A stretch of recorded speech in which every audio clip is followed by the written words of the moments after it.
If we are going to make a cost-benefit analysis of the experiences that we have had in the past over the PFA, the Visiting Forces Agreement, the Mutual Defense Treaty, and all the attendant exercises, I think we have to include the social cost and not merely the economic and financial cost. And I think the instances that Congresswoman Magsaysay has brought up are just the prime examples. We have, of course, all heard about the problems that we have had over custody of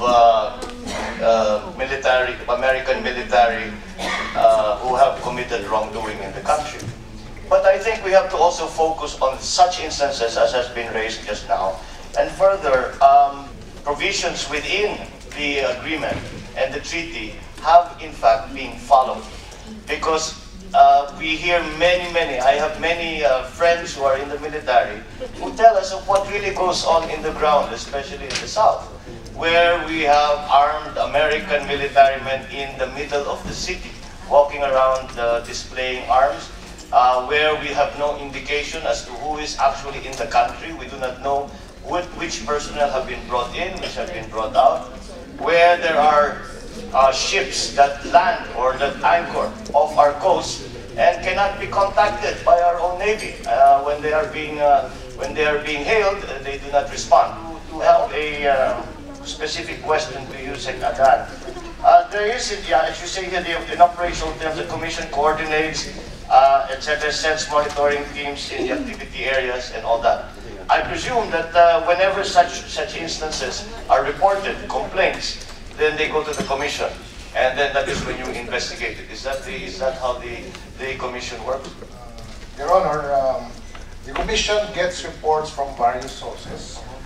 One of them is the police, and depending on the nature of the alleged violation, we task the local AFP commander or the police to investigate.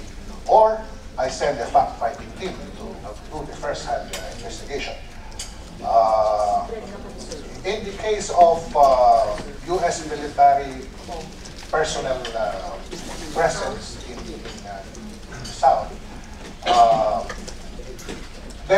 all U.S. aircraft, all vessels that come into our ports and airports apply for diplomatic clearance. Yes, you said that is in theory, and that is what is on paper. But again, I have heard many instances where this is not this procedure. But I wanted to, beyond that, does the Commission then, upon, let us say there is a complaint, and you conduct an investigation, you contact the police, whatever it is that you need to do you come up with then a report?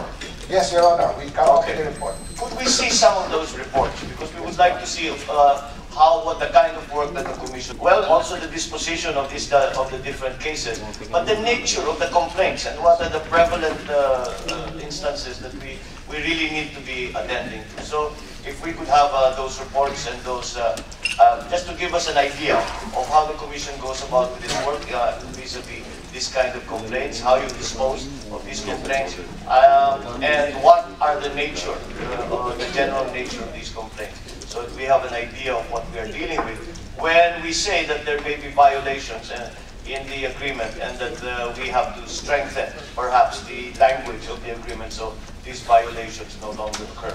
Thank you very much. Madam Chair.